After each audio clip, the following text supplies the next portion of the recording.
There's more stuff to talk about. Yep, we will have to go through it. Wow, Bellular Media speed. Group. Damn, take that. Yeah. Take that, Linus. Dacker had fun with that one. Now, speaking of how Linus will, be like, well, blah, blah, blah, blah, blah, blah, blah, blah, blah, water bottle, lttstore.com. Yep. Our version of that is going to be, wishlist the Pale Beyond. Yep. Sorry, what? Oh, hello, Stanberry, the dog.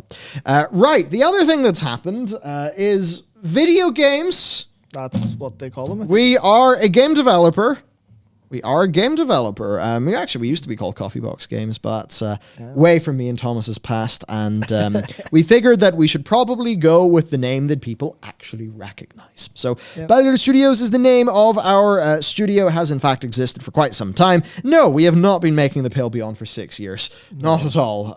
We had one little thing that started us off, and then WoW Tales. WoW Tales obviously got lawyered, and then right after that, we had like a big game project that had a lot of really promising elements, but we just couldn't find the fun. We realized that to get this to a stage where it'd actually be fun for people to play in the way that we really want it to be, we would need way more money than we have. We just could not afford the development time.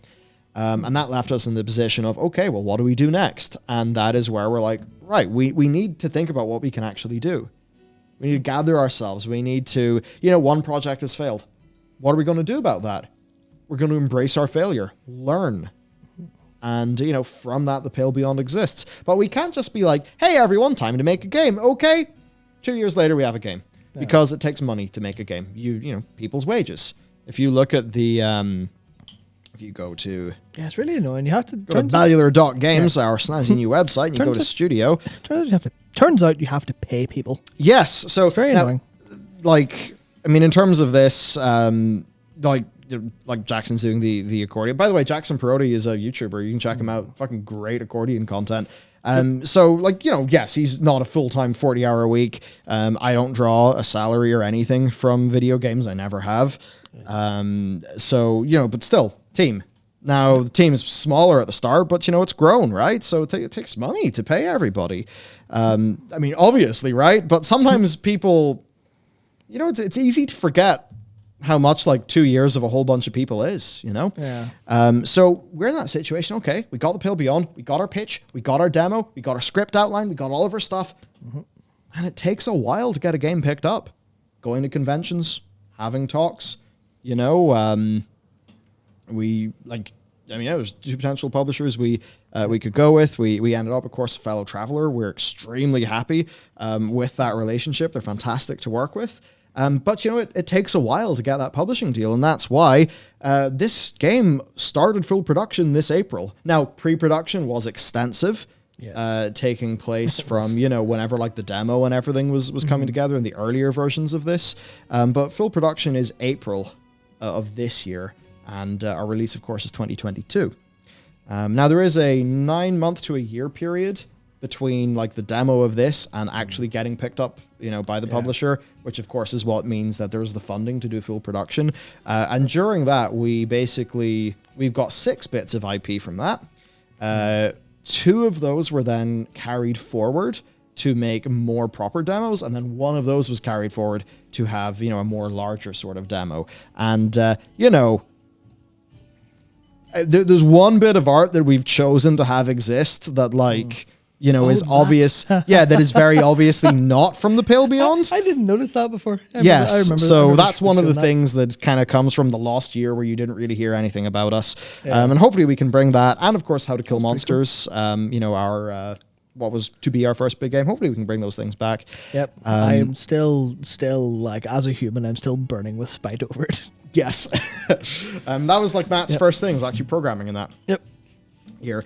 So, video games. It's been a hell of a journey. We've finally been able to do the reveal. Finally. It's why I'm a very, very sleepy boy today. Yeah, it has been, I suppose saying a fire under someone implies something bad. It's been the wind in the sails of the team, saying... Oh, damn, there goes our dislikes as well. Yep. A lot of, yeah. It's only 2 or 3, I think, in this video. Yeah, but a lot of people have seen this now, and the reception has been fantastic. It has been great to see everyone actually, see, hey, this looks cool, great. There's been 1 or 2 funny comments of Oh my god, this is so lame. Like, it's not even an MMO. All right, Buster.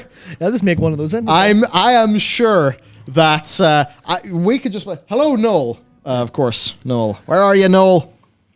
Where are you, Noel? Hey, Noel. Gogglies. Right. Can we get Noel to make an MMO? You know what? Noel's a fucking epic programmer, so I'm sure he could give it a damn good try. But yeah, no, like, man, the response has been insanely positive. No, like overall, yeah, we've been super happy. Our publisher is super happy. Publisher's super happy with all of you as well. Yeah, man. So if you want to check things out, of course, here's the Bellular Studios YouTube page. Could you drop a few of those links in chat, by the way, Matt? Yes, so there's the Bellular Studios YouTube page. Now the other cool and surreal thing is we can click on Steam, and I want to say thank you to everyone for everyone who's wishlisted the game.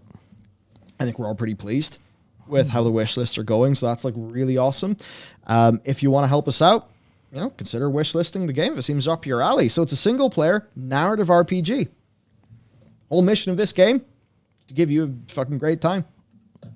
The way that we make games is, it's 100% to put you in. Trying to think of the right way to really. Yes, you specifically, you individual person. Well, it's like, really going for immersion and immersion in the fantasy, immersion in the role of the player. It's really that thing of writing games narrative, not because, we're kind of sitting here being like, we obviously do have a story to tell, but it's not like, hello, come bear witness to our story. Yeah. I mean, I would like it if that, but also it's we're writing so that it's your story. Yeah. And, some of that is how choices matter. How, like different endings, some characters can make it, different characters can sort of live and die depending on what you do. There's quite a lot going on there. But also it's like even just little bits of the tone of how we write. Yeah.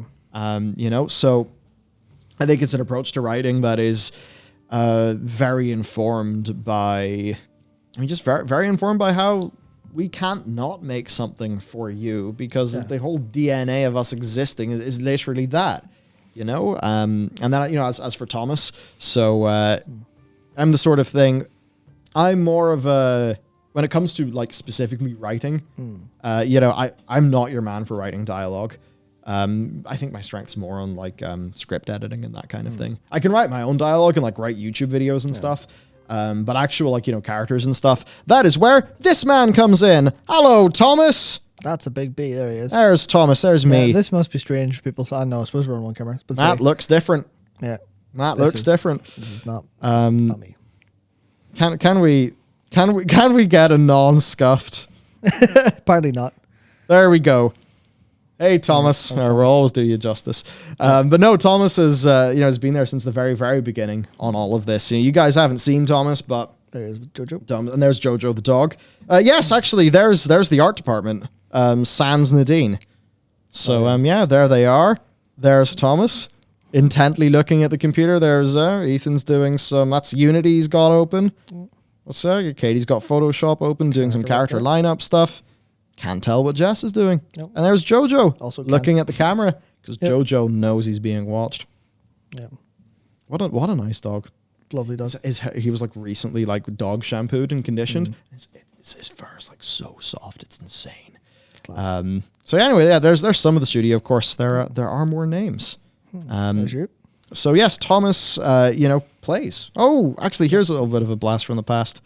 This is Unite Amsterdam 2016. It's very funny because we were gallivanting around Amsterdam. Unite, by the way, is Unity's conference.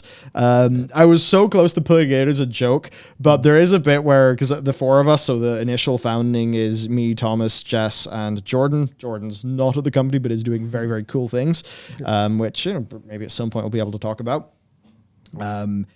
There was, of course, like, we're in Amsterdam, so what's the first thing you're going to do as a bunch of people from like Belfast? You're like, okay, well, what's up with this like fucking crazy weird shop? So there is a picture of me just being like this, surrounded by dildos. I was so tempted to use it in this video, but I didn't. Oh, actually, we can show people some of.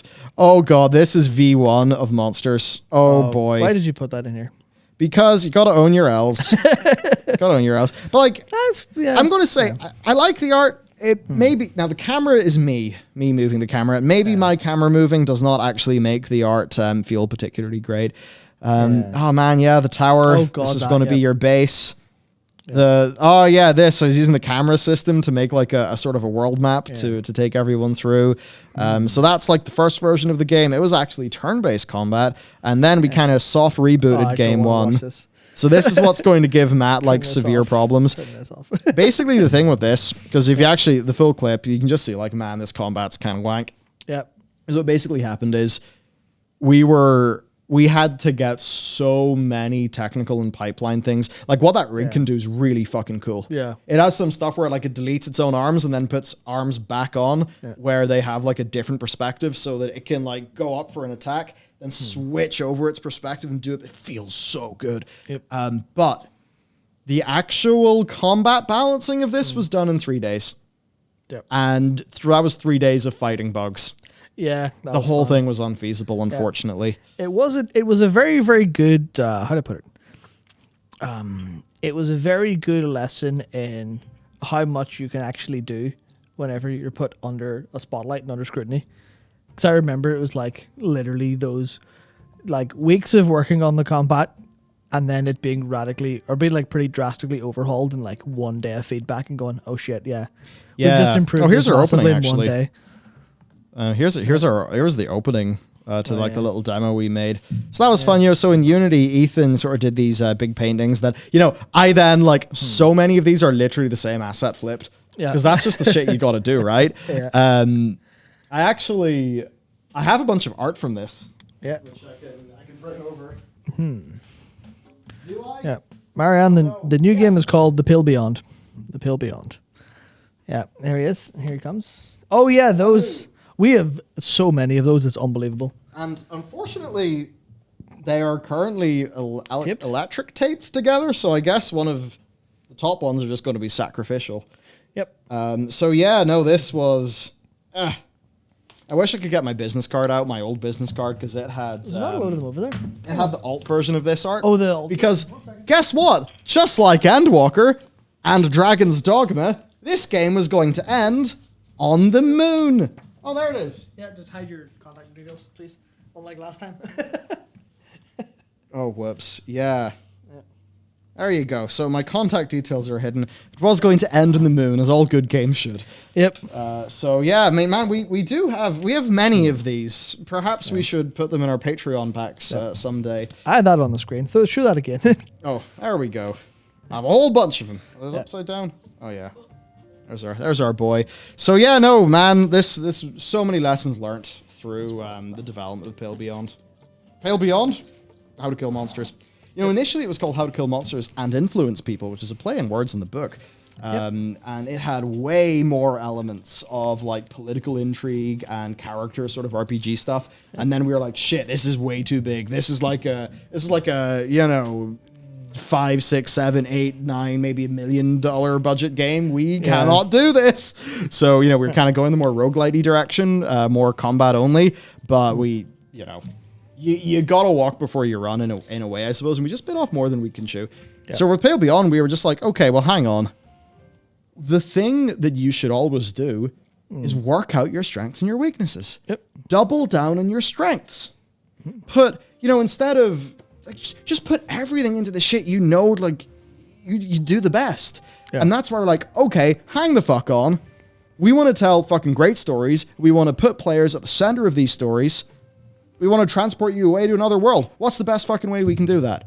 And Pale Beyond is born, grows in many different ways as the development process goes on. And, now we're at the stage where beta has been started internally. Now, a beta to us looks pretty different to a beta from Blizzard. For us, it's like all of the systems are there. It is just content polish. Yeah. Till the finish, basically. That's where we are in development. And by the way, literally everything in this trailer is from the prologue, I think. Almost everything here is from the prologue. Almost everything, yes. So, this is almost all from the prologue. You guys haven't seen really most of the stuff that's actually going on with the game right now. And this is your prologue and kind of like mostly alpha-ish footage, I would say. So I mean, yeah, man, it's been such a time.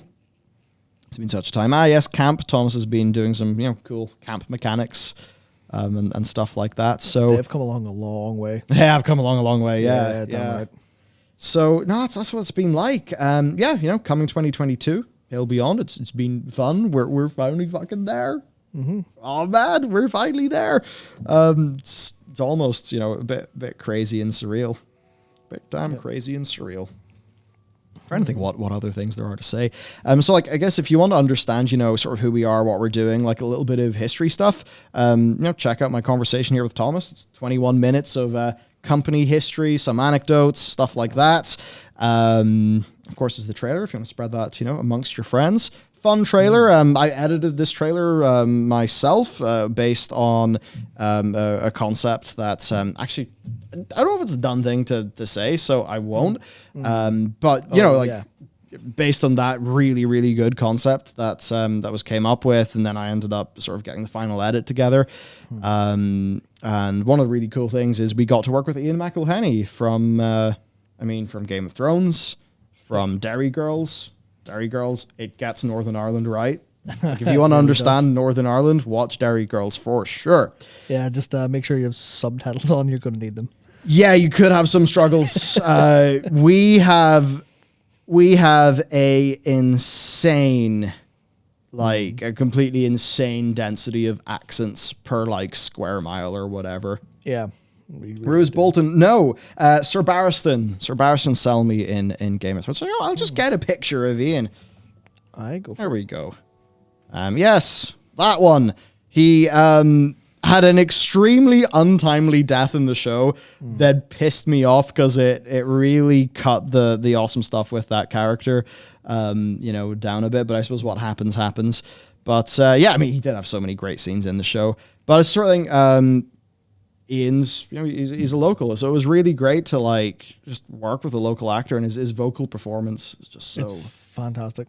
Oh, man. Yeah, so there was just a bit for me as an editor. I was just kind of like, oh my god, I'm editing Ian McElhenney, and I'm sure for Thomas it was a bit of like, oh, this is cool.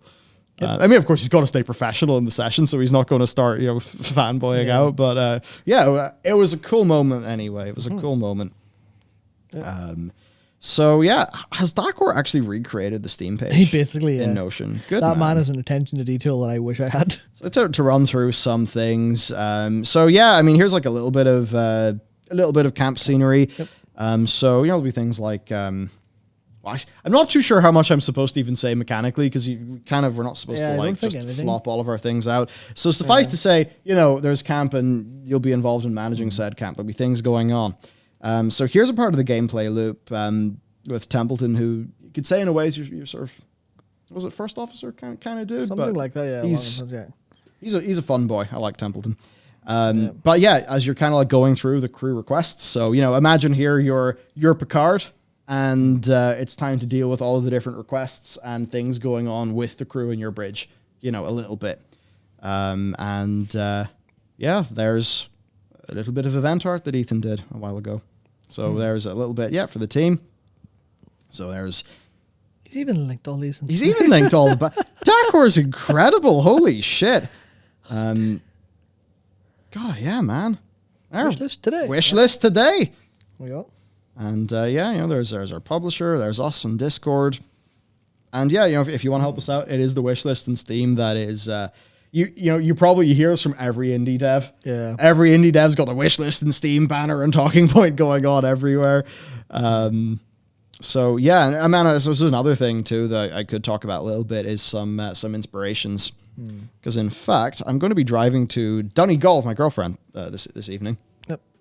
And it was in fact on a drive to Donegal with my father that I listened to the Endurance audiobook. And one of the things we're going to listen to on the drive is the Endurance audiobook. Nice. For some inspiration, now this is not a game that is set on Earth, right? We did want to carve that out for ourselves, not set on Earth. And, perhaps we have some greater ideas as to what can be going on in this fictional universe we know a lot more about it than you do, or probably will. Number one, this is Tom Crean. Now, Tom Green, Irishman, you can go to his bar when you're on your way driving south. That's what you can. And Frank Hurley's photograph is, sexy dude. I will say, bit of a funny hat. Don't know if the hat is currently the style. But that's Tom Green. He was there on Shackleton's expedition. But the dogs. Yep. Dogs, very important. We're big fans of dogs in this office. So kind of going through the inspirations. But yeah, it was the tale of the Shackleton expedition that kind of got burned into my head as a kid. I think, if memory serves, that's actually the Endurance. There's that the Endurance.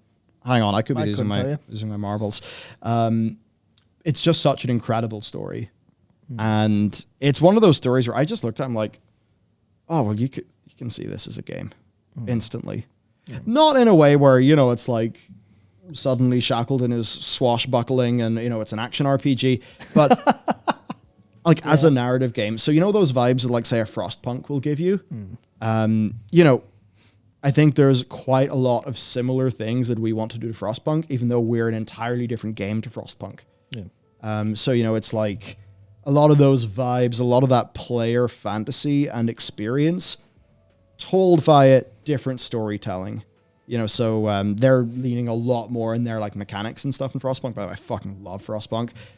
For us, a lot of that is like choices, characters, and of course the gameplay loop elements of as well, of like, managing your camp. Yeah. You've got so many people in your crew. It's probably reasonable to do like a mild explainer of one or two little trailer bits. I won't do anything super major though. Yeah. So where are you, crew manifest? Yes, there's the crew manifest, sort of split between the, the sailors, scouts, engineers, scientists, MISC, and then that's like some special items and things. But when it comes to like what you're doing, well, let's just say something needs to be done. Well, you're going to be delegating your crew. You're going to be working out who's doing what, how it's actually all going. And there's, you'll notice one or two things as we kind of look through those unit cards of having maybe some different traits and things. You can start to think about maybe how that will work. Then, there's sort of dealing with the more major characters. So I can't say too much, but, I'll think about the trailer anyway. So yeah, that's that. Look, if you want to support us, we'd really appreciate it. You can wishlist on Steam. Cool thing is you can just go to Steam. It's pretty wild being able to do that. Yeah. And it's above Euro Truck Simulator 2. I would hope that the Pale Beyond does. I suppose that's beyond the Baltic Sea. Can we type it? Yeah, there we go. We can type the channel name in and get a game on Steam. That's so fucked up. That's unreasonable. I never would have, thought that would happen. Yep. Well, actually, you know what? Considering, well, no, I considering that's been the goal for the last number of years. Yeah, I did think this would happen, but younger me maybe. Yeah. So yeah, I don't know. Is there any? Getting Banner Saga vibes, is that accurate? I would say different game to Banner Saga, but hopefully if you enjoy Banner Saga, you will enjoy what we're doing as well. Yeah. How much will the season pass cost? Look, there's no season pass. But hey, like if things do well, it would be really cool to to do a DLC, do more story after the fact. So I'd love to do that personally. Obviously cannot announce anything. Historical fantasy game. I'd say like it's not a historical setting in that it's not set in Earth, but should feel quite historically authentic. Yeah. I would say. So will it work on Linux? I actually cannot say, but I imagine by the time this is out, given how well Proton's been going on, I imagine it'll be perfectly flat. Hopefully Proton will carry us. Yeah. There's an in-game store. Single-player narrative games should not have in-game stores. Yeah. Also, it depends on how fantasy you want to go with. Historical fantasy as an element, but if there's literally, you're not going to just be walking along the ice and just, there's a shop. You can buy some potions from the shop on the ice. It's just the Antarctic potion seller. Yep. Can I buy boat skins? Oh no! Don't give them ideas. Yep. Yeah, the team very well could be watching, so don't worry, none of them would ever do that. Yep. That's it. It's not a gacha game. It's not a gacha game. It's not an NFT scam. Oh, should be though. You get your own unique boat. That's it. You get your... You get your own unique boat in this game, and then you can use it in Sea of Thieves. That's the NFT dream. Oh, Jesus Christ! What a world. That's it. Actually, that's the DLC. Or not the DLC. That's the like the pay to win mechanic. You just unlock a super submarine, and you can just sort of float to the finish, just underneath everything done. Which actually doesn't at all work for Antarctica because it's actual fucking landmass. Oh yeah. Different to the North Pole. Yep. Is it a gachi game instead? If the team had their way, absolutely. Absolutely. Oh, that's it. Selling more ships than Star Citizen. Yeah. Do you want the triple deluxe concierge edition? Yeah. Oh man. No, hey, I've got to say, Star Citizen. I do log in from time to time, and really, I do have a blast. There's something about it for me where it's like I go down to ArcCorp and I'm like, fuck, I'm in Blade Runner Coruscant, what the hell? Or I go to Microtech and it's like, oh, holy shit, this looks incredible. Scam. It will be a scam until I play it. There you go. Matt, you friggin' Derek Smart, Stan. Oh, you won't Jesus. Understand what that is. Nikki on our team, though. He will. I know, don't worry. Yeah. There we go. So yeah, hey, man. That's it. Narrative games. Let's fucking go. Needs more cat girls. I'll have to escalate that with the team. Yeah. Just enter a special cheat code, and we'll just have Jess draw little cat ears in everyone. Not bad. Job done. Yeah, that'll do. Oh no, it'll be like a Creative Assembly, the way they sell the Blood DLC for like 99 pence. Oh, to get around for that the stuff, yeah. Total War games. We'll just sell the cat DLC. It'll be 59 pence, and it will put cat. It'll just make everyone a cat Sona or whatever. That'll be that. Except you've sort of monkey paws this. I'll go out of my way to make sure it's not cat girls, as in the 10%, the ears and tail, and maybe whiskers. I'll just be like, right, Jess, it has to be inspired by the Cats movie. Oh, that is one way to not get a good Steam rating in the DLC. That's the biggest monkey paw of all time. Well, we've got Ian McElhenney. Let's we'll get Judi Dench and we will do an official collab with Cats. You know what? Not even fucking around. I really enjoyed Cats. It's awful, but just for the sheer what the fuck is going on? Why does James Corden look like that? What is happening? I mean, Cats was certainly a fucking spectacle. I'll give it that. Yeah, drop acid. Watch Idris Elba scenes on repeat. Brain melt. Oh man. Okay, so I'm going to take off. It is time to go. I've got to drive to Donegal and actually decompress for a weekend because this has been not just an insane week, but the actual lead up to this week's also been pretty damn insane. If you would like to check us out, we would dearly appreciate it if you would consider wishlisting our game on Steam. In addition to that, if you want a little bit more, you can of course watch the trailer for yourself. There's videos on all of our primary channels if you want a little bit of the story from me, and of course the Bellular Studios channel, which we're setting up, and over time we'll have more game development content there. I want to make really good content about making games and bring you guys along with us for the ride.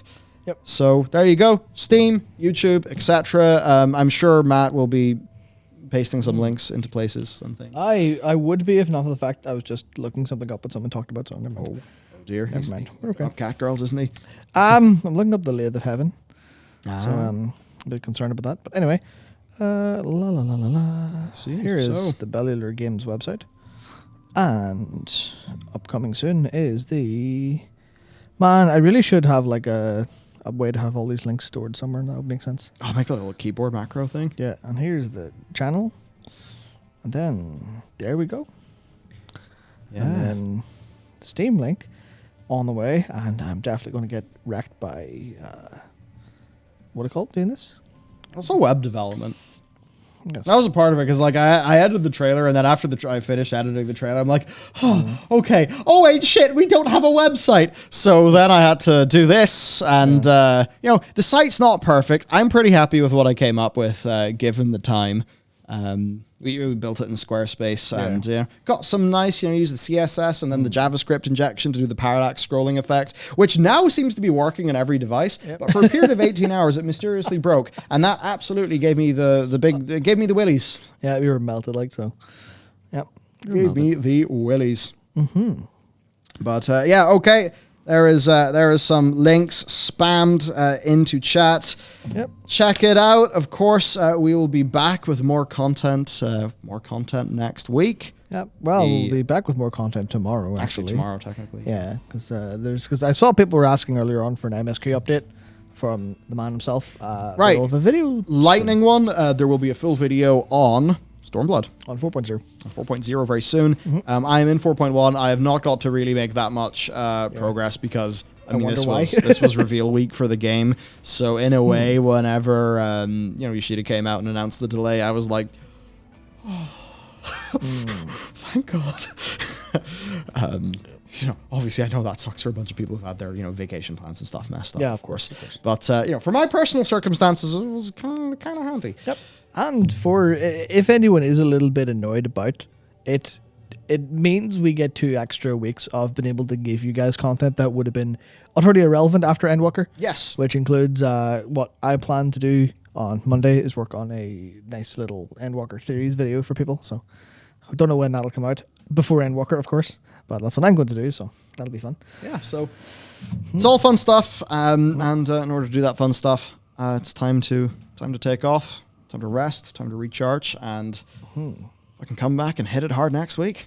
Absolutely. All right, so Matt has spammed the links. You know where to find him. Thank you very much for hanging out with us tonight, everyone, and yesterday. Streaming's actually really fucking fun. Yep, it is. It really is indeed. So, look, have a wonderful night, and we will see you next time. Yep.